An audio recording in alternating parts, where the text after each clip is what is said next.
We have two absolutely huge pieces of news.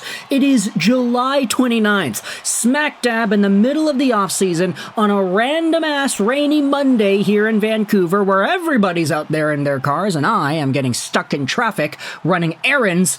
Literally, that's why this video is coming late. It took like an hour and a half just to get to one place a little bit away and then come back. It was crazy, man. It's not because I slept in that this video is coming out super late. I am so apologetic about that. I feel really bad. But we have ourselves two huge signings to go out there and talk about. The Carolina Hurricanes have re-signed Martin Necas. Yeah, that's right. He is not leaving, at least for now. And the Minnesota Wild have signed Brock Faber. This is huge. Both of these contracts are... Actually, the Necas contract isn't as huge, but it's still a pretty big piece of news when you consider the circumstance. Martin Necas has gotten signed by the Carolina Hurricanes to a 2-year deal, and the AAV is $6.5 million a year. Now, I actually can't see this on the Hurricanes Twitter post. Do they have the number anywhere? Mr. Overtime? Alright, here you go.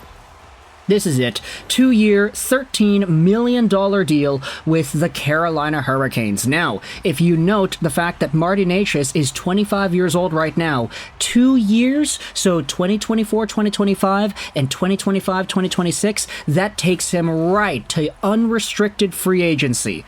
There's no way that Martin Necas is going to be a Carolina Hurricane by the time 2026 rolls around. He is going to be gone. Either he gets traded before this current contract that he has just signed expires, or he lets the contract play out, he goes over to free agency, and then he signs wherever it is that he wants to sign.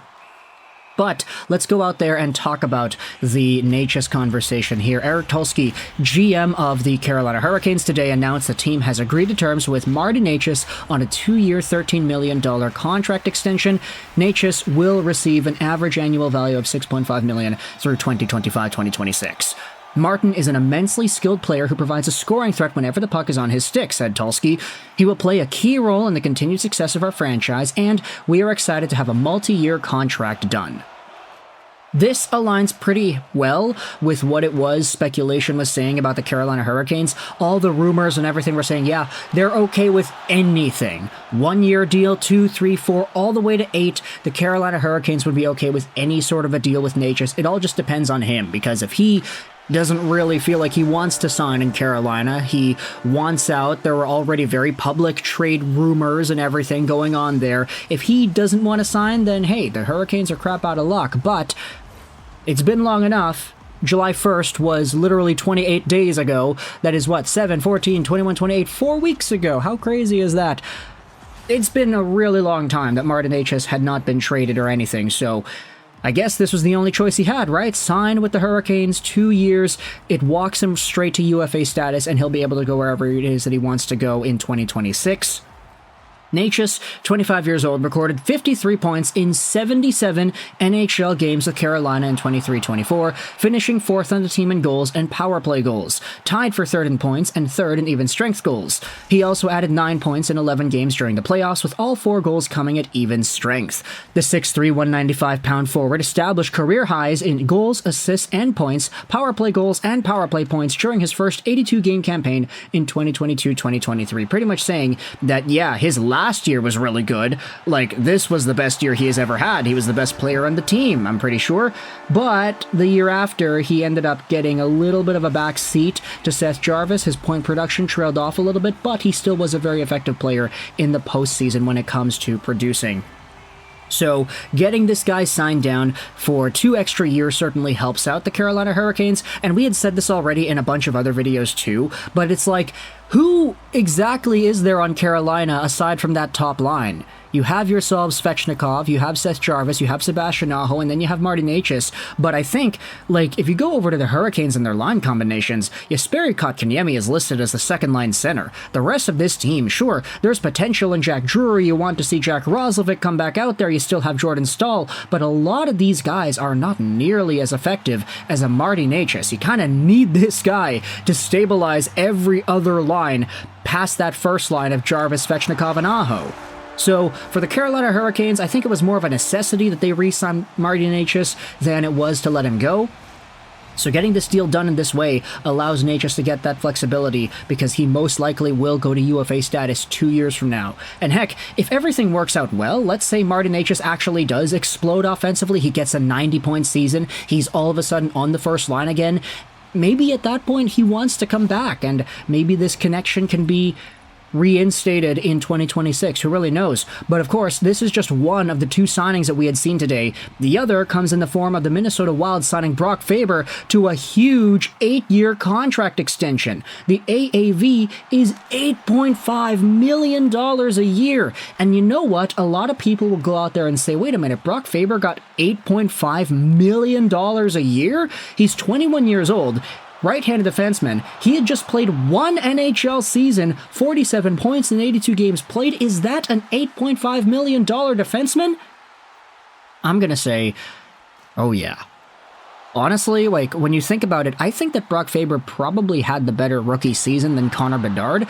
It's just that Connor Bedard was the better player, and he also was hurt for a good chunk of the year too, which diminishes the value of that rookie season that he had just put up. But Brock Faber, all 82 games, you look at some of the point logs, I mean, he had 28-minute games in there, 24-minute games, 26-minute games, 25-minute games. Brock Faber was the best defenseman on the Minnesota Wild this season, and he got all the opportunities on the power play, PK, every single situation because he was so good and because he was so competent. This point production is going to grow as his career grows. I wouldn't be surprised if he gets like 55, 60 points even next year. So the Minnesota Wild locking him up to an 8-year deal worth $8.5 million a year. This is the NHL GM mode strategy. Literally just sign him till he's 29 years old, lock up all of his prime years at 8.5, a reasonable amount for a best defenseman on the team caliber-like player, and a guy who already was the best defenseman on the team in his rookie year. Brock Faber was such a beast. He blocked so many shots. He moves so well. He is an offensive dynamo. And when you think about the Minnesota Wild, with Matt Boldy signed on for quite a while, Joel Eriksson signed on for a while, Brock Faber is here too, the Wild are kind of cooking when it comes to their cap management and what it is they have to offer here. How do you get to Puckpedia from Elite Prospects? Can we do that like we did with Cap Friendly? Let's reload the page here, Brock Faber, and go over to Puckpedia. There you go. All right, let's go to Minnesota, take a look at this cap breakdown. Dollar Bill Carril is on till 2026, making $9 million, but he's probably going to get re-signed. Does he? I'm not really too sure. But Matt Boldy on till 2027, 2028, or no, excuse me, his UFA year is 2030, so he's on for quite a while. Eric Sennecke is on till 2029. Marcus Foligno is on till 2028. Oh my goodness, let's just ignore these contracts for here. Marcus Foligno, Yakov Trenin, Frederick Gaudreau, okay, we can pass on them. But Eric Sennecke and Boldy going on till 2029 and 2030. You've got Jonas Brodin, pretty good player, signed on for a while. Middleton is on for a while too. But Brock Faber till 2033, $8.5 million. This is going to be a great contract as his career continues and grows. This is a fantastic player. I'm in a full belief of going out there and signing young guys who had really good sample sizes to huge extensions with big dollar amounts with the hopes of saving a little bit of money down the line. If Brock Faber becomes a $9, $10 million, $11 million caliber defenseman within the next 3 years, I don't think that's unrealistic at all. He is going to be great. So if you're a Minnesota Wild fan, I think you're probably happy about this, but let me know your thoughts in the comment section either way. How do you feel about the Minnesota Wild re-signing Brock Faber? Also, how do you feel about the Hurricanes re-signing Martin Necas? Lots of big news to go on today in the NHL, and I missed all of it because I was out. Let me know your thoughts in the comment section below. I hope you enjoyed this video. 99 and bye.